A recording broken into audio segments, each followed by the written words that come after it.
So next topic है हमारा छर्दी, जिसको हम लोग वॉमिट बोलते हैं, वॉमिटिंग। इसकी व्याधि परिचय की अगर बात की जाए तो क्या होता है, ये आमाशय स्थित कफ पित्त मिश्रित अन्न जब मुख द्वारा बाहर निकलता है तब उसे छर्दी कहते हैं। वमन, हल्लास आदि आमाशय की सामान्य लक्षण, मतलब विकृति के समान लक्षण है। वमन, वही छर्दी को ही वमन बोलते हैं। हल्लास, नौजिया लगना, ये आमाशय के सामान्य विकृति है, मतलब ये होते रहते हैं। छर्दी कई रोगों के लक्षण तथा कई रोगों के उपद्रव के रूप में भी प्रकट होता है। जब छर्दी स्वतंत्र रूप में बिना किसी रोग का उपद्रव या लक्षण हुए प्रकट होती हैं तो छर्दी रोग नाम से जानी जाती हैं। अगर किसी रोग में उत्पन्न हो रही हैं तो उसे वमन, छर्दी अर्दी बोल दिया जाएगा। लेकिन अगर ये अपने आप में ही एक दोष की, उसको नर्वस इम्पल्सेस के चलते अगर हो रहा है, या फिर गैस्ट्रोइंटेस्टाइनल के चलते अगर कुछ हो रहा है, इम्बैलेंस के चलते, तो वॉमिट हो रहा है, लगातार वॉमिटिंग हो रही है उसको, तो ये छर्दी व्याधि नाम से व्याख्यात होती है। शरीर में दोषों निर्गमन के दो प्रधान मार्ग हैं। पहला अधो भाग, मतलब जो गुद होता है। दूसरा ऊर्ध्व भाग, जो कि मुख होता है।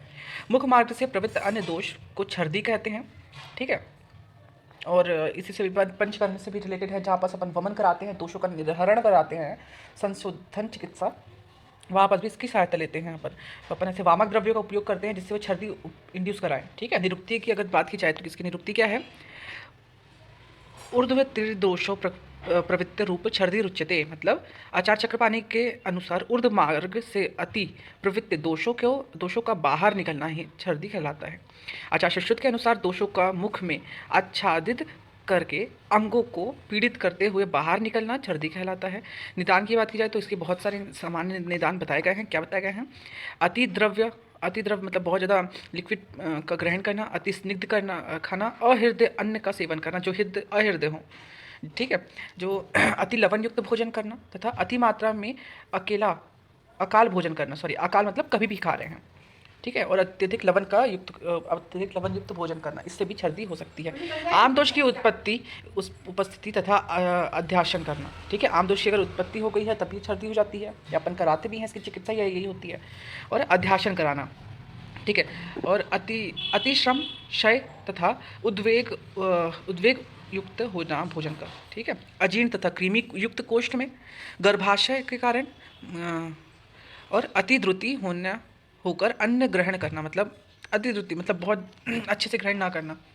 विशिष्ट निदान की अगर बात की जाए तो क्या है इसके, वातज छर्दी के निदान, व्यायाम, तीक्ष्ण औषधि का सेवन करना, शोक अकुल अवस्था, जीर्ण रोग से युक्त होना, भय तथा उपवास करना, इनके चलते होगा। पित्तज छर्दी की अगर बात की जाए तो आचार्य चरक ने पित्तज छर्दी के निम्न लक्षण बताए हैं। अजीर्ण में भोजन करना, कटु तथा अम्ल रस का अत्यधिक सेवन करना, विदाही तथा उष्ण अन्य द्रव्यों का सेवन करना। कफत छर्दी के लक्षण क्या होंगे, तो कफत छर्दी के निदान आचार्य चरक ने निम्नलिखित बताए हैं।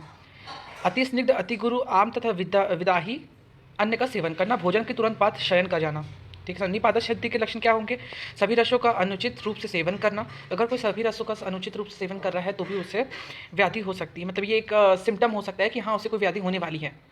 ग्रहणी रोग में देखे थे, जैसे सर्वरस सेवन की इच्छा होना, आम दोष का संचय तथा प्रकोप हो जाना, ऋतुओं का विपर्य, मतलब कि ऋतु जैसी ऋतु होनी चाहिए वैसी ऋतु नहीं है। दुष्टार्थ संयोग छर्दी के निदान कैसे हैं, तो ये भी चरक ने बताए हैं। क्या बताए हैं, मन के प्रतिकूल अप्रिय सड़न युक्त भोजन करना, ठीक है, जो हमें अच्छा नहीं लगता है, जो हमें बिल्कुल पसंद नहीं है, और ख़राब हुआ खाना है, ऐसे खाने से भी हो सकता है। आमेधा के चलते हो सकता है। आमेधा भाई ना, धारण शक्ति का नष्ट हो जाना, तो मतलब कुछ चीज़ याद नहीं हो रही है, तो आई थिंक ये कोई डिजीज वाली कंडीशन होगी कि उसको कुछ याद नहीं आ रही है पुरानी चीज़ें, तो इसमें छर्दी अर्दी हो सकती है, एज अ सिम्टम के रूप में दिखाई देगी। विभत्स अर्थात घृणत भोजन करना, मतलब मक्खी और कीड़े युक्त, तो वो देख के ही ग्लानि आने लगती है मन में, और वही छर्दी को उत्पन्न कर देता है। अप्रिय आहार का दर्शन करना, ठीक है। कई लोग होते हैं खाते खाते अगर किसी का ब्लड देख लेंगे तो उन्हें वॉमिट हो जाता है, या फिर कुछ देख लेते तो उन्हें वॉमिट हो जाता है, तो ये वॉमिटिंग इंड्यूसिंग फैक्टर हो सकते हैं, ठीक है। निदान हो सकते हैं, कारण हो सकते हैं, हेतु हो सकते हैं। संप्राप्ति की अगर बात की जाए तो संप्राप्ति दो में होती है, समान संप्राप्ति और विशिष्ट संप्राप्ति। समान संप्राप्ति क्या होती है, निदानों का सेवन करने से महाश्रोतस में कुपित वायु उसमें रहने वाले दोषों को उभाड़ कर फेंकती है, ठीक है, उभार के फेंक देती है, जिससे आमाशय में उत्क्लेश होता है। फलस्वरूप उत्कृष्ट दोष मुख से वेगपूर्वक छर्दी के रूप में बाहर निकल आते हैं। ये छर्दी की पूरी प्रोसेस बता दी गई है। सब विशिष्ट संप्राप्ति में संप्राप्ति चक्र देखेंगे और संप्राप्ति घटक। संप्राप्ति चक्र देखेंगे तो निदान का सेवन करेंगे, दोष प्रकोपित हो जाएगा। कौन से दोष, वात और कफ। आमाशय में कफ का स्थान है और वात प्रकोपित होगा। तो क्या उससे फिर क्या होगा, उससे अग्नि एवं आम दोष की उत्पत्ति हो जाएगी और अन्य वह श्रोतस की दुष्टि हो जाएगी। जो आम की उत्पत्ति हुई है उससे संग हो जाएगा, और जो अन्न व श्रोतस की दुष्टि हुई है आमस से उत्क्लेश हो जाएगा उससे। ठीक है, दोनों को ही देखा जाएगा तो दोनों से ही इंड्यूस होगा अन्न का वायु द्वारा विमार गमन। जो अन्न है ना उसका वायु के द्वारा विमार गमन हो जाएगा। अन्न को जाना था अधोभाग में, लेकिन वो चला जाएगा ऊर्ध्व भाग में वायु के द्वारा। तो और ये जैसे वो खाना ऊपर आएगा तो ये छर्दी वो पूरा मुख मार्ग से बाहर प्रविष्ट हो जाएगा, मतलब बाहर निकल जाएगा। तो ये छर्दी की उत्पत्ति हो गई। संप्राप्ति घटक देखें तो दोष क्या है, वात और कफ है। आहार दोष देखेंगे तो आहार रस है। श्रोतस देखेंगे तो अन्न वह श्रोतस है। अधिष्ठान आमाशय है। श्रोतदुष्टि संग हो रहा है, फिर विमार्गमन हो रहा है। फिर स्वभाव देखेंगे तो आशुकारी है। अग्नि देखेंगे तो अग्नि मान्यता आ जाएगी। साध्यता देखेंगे तो साध्य है। छर्दी कोई असाध्य व्याधि नहीं है। आचार्य चरक और शिशु दोनों ने ही छर्दी के निम्न 5 भेद का वर्णन किया है। दोनों ने ही 5 भेद का वर्णन किया। ठीक है, वातिक छर्दी, पैतिक छर्दी, कफत छर्दी, सन्निपातिक छर्दी और दुष्टार्थ संयोग मतलब आगंतुक छर्दी। चरक ने इसी को आगंतुक बोल दिया है और इन्होंने दुष्टार्थ बोल दिया है। आचार्य सुश्रुत ने आगंतुक छर्दी के 5 भेद बताए हैं। दुष्टार्थ से छर्दी इसको चरक ने बोला है और आगंतुक सुश्रुत ने बोला है। और ये फर्दर सुश्रुत फर्दर डिवाइड आगंतुक छर्दी इनटू 5 क्लासिफिकेशन। ठीक है, 5 में विभत्स्य, दौर्हृदयज, आमज, असात्मज, क्रीमिज। ठीक है, अब क्या होता है इसके एक एक को देखेंगे। पहले पूर्व रूप देख लेते हैं। तो पूर्व रूप क्या है इसका, छर्दी के निम्न पूर्व रूप आचार्य चरक तथा आचार्य माधवकर ने बताए हैं। क्या बताए हैं, हृदय उत्क्लेश होना, वेरी इंपॉर्टेंट, क्योंकि इसी से ही समझ में आता है कि छर्दी होने वाली है। कफ प्रसेक हो जाना, अन्न में अरुचि होना, हललाश तथा उद्गार व अवरोध हो जाना, मुख का नासिका स्वाद युक्त हो जाना, सॉरी मुख में नमकीन स्वाद हो जाना, मतलब कि सॉल्टी टेस्ट हो जाएगा मुंह में, गलत पढ़ लिया मैं। लाला स्राव में की तंतु तत्वा मतलब कि एकदम तंतु युक्त दिखेगा, जैसे कि चाशनी रहती एकदम तार टाइप की वैसी। ठीक है, लक्षण देखा जाएगा तो छर्दी के जो लक्षण है वो समान लक्षण होंगे और विशिष्ट लक्षण होंगे। समान लक्षण क्या होंगे इसके, तो समान लक्षण समान संप्राप्ति में छर्दी रोग के बताए गए हैं। जैसे वेग पूर्वक मुख से अन्न की प्रवृत्ति हो जाना, फोर्सफुली, वृक्क व्रक्याश मतलब कि जो बिटर टेस्ट होगा मुख का, मुख वैराग्य। अंगमर्द छर्दी होगी, बॉडी एक होगा। छर्दी के बाद विशिष्ट लक्षण अगर देखा जाए तो क्या है, तो वातज के लक्षण देखेंगे स्पेसिफिक। अब यहाँ पर हम लोग स्पेसिफिक देखेंगे, वातज, पित्तज, कफज, सन्निपातज और द्विदोषज, द्विनार्थ, जिसी को आगंतुज कहा है सुश्रुत ने। हृदय की बात करें तो हृदय तथा पार्श्व में वेदना होगा, मुख में शोष हो जाएगा, मस्तिष्क नाभि में पीड़ा के साथ काश स्वर भेद तथा शरीर में सुई चुभौनी सी पीड़ा होगी। और वेग युक्त डराकर शब्द निकालेंगे, मतलब कि अजीब सी आवाज़ आएगी। ठीक है, बेल्चिंग होगी। वमन कैसा होगा, फेन युक्त होगा, विनिच्छ होगा, काल पतला होगा, कसैला होगा।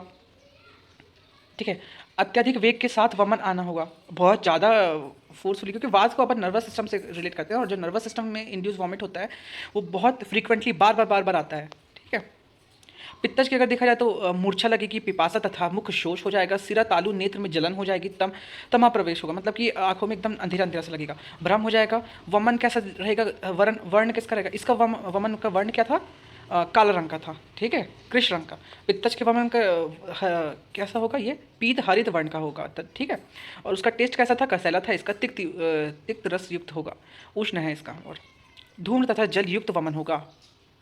कफत छर्दी की बात करी जाए तो तंद्रा होगा। ठीक है, ड्राउजीनेस लगेगा।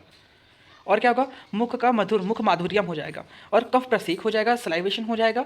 भोजन के संतोष या तृप्ति, मतलब ऐसा लगेगा कि भोजन किए बगैर ही पेट भरा भरा सा लगेगा। तृप्ति मतलब वही होता है। अति निद्रा, बहुत नींद आएगी। अरुचि तथा अंग गौरव, हाथ पैर भारी लगेंगे और भूख में खाने में मन नहीं लगेगा। वमन स्निग्ध, घन तथा मधुर रस युक्त होगा। ठीक है, वमन कैसा है इसका, मधुर है, मधुर रस युक्त है। सन्निपातज को देखा जाए तो कैसा होगा, उदर में शूल होगा। अन्न का अरुचि परिपाक ना होना, उचित परिपाक ना होना, तो अन्न का प्रॉपर डाइजेशन नहीं होगा।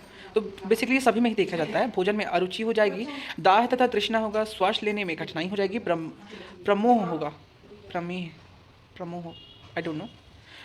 नेक्स्ट पॉइंट देखें तो वमन कैसा होगा, लवण अम्ल नील वर्ण का गाढ़ा होगा। कैसा होगा, अम्ल और लवण युक्त होगा, नील वर्ण का होगा, गाढ़ा होगा, उष्ण और रक्त युक्त होगा। ठीक है, दुष्टार्थ संयोग छर्दी के लक्षण अगर देखे जाए तो क्या होगा, ये दुष्टार्थ गंध से सुगने या दुष्टयुक्त और विभत्स पदार्थ के दर्शन से रोगी को वमन हो जाता है। ठीक है, बहुत गंदी चीज़ें सूंघने से या फिर विभत्स चीज़ों के दर्शन से। आचार्य चरक की द्विदृष्टार्थ संयोग छर्दी में आचार्य सुश्रुत ने आगंतुक छर्दी अंतर्गत वर्णित किया है, जिसका लक्षण निम्न प्रकार से है। क्या है, उराशूर होगा, हललास होगा, हलास का अत्यधिक मतलब बहुत ज़्यादा नौसिया होना। साध्यता की अगर बात की जाएगी तो क्या होता है इसमें, आचार चरक ने बताया है साध्य के लक्षण। तो यदि वमन रोग से पीड़ित व्यक्ति का शरीर क्षीण हो जाए, वमन वेग अधिक रूप से आए, वमन के सभी उपद्रव का उपस्थित हो जाना, वमन में चंद्रिका युक्त दिखाना, ठीक है, चंद्रिका युक्त उसमें दिखेगा तो अपन को असाध्य समझना। यदि छर्दी रोग उपद्रव से युक्त ना हो तो वह साध्य होता है। सुश्रुत ने क्या बताया है असाध्य के लक्षण, तो क्षीण व्यक्ति में उपद्रव युक्त वमन हो जाता है, वमन में रक्त पुई युक्त चंद्रिका दिखेगी, मतलब उसमें पूरी रक्त और चंद्रिका दिखेगी। तो छर्दी का लगातार होना मतलब फ्रीक्वेंटली होना, उससे क्या हो जाएगा, उसका शरीर हाश हो जाएगा। उपद्रव क्या क्या दिखेंगे, तो आचार्य माधवकर ने इसके उपद्रव को बहुत अच्छे से बताया है। क्या बताया है, कास होगा, श्वास होगा, जर होगा, हिक्का होगा, तृष्णा होगा, बुद्धि विभ्रम हो जाएगा, हृदय रोग हो जाएगा, तमक श्वास हो जाएगा, मतलब कि वो सांस नहीं ले पाएगा। ठीक है, तो यह है वॉमिट का मॉडर्न पोर्शन।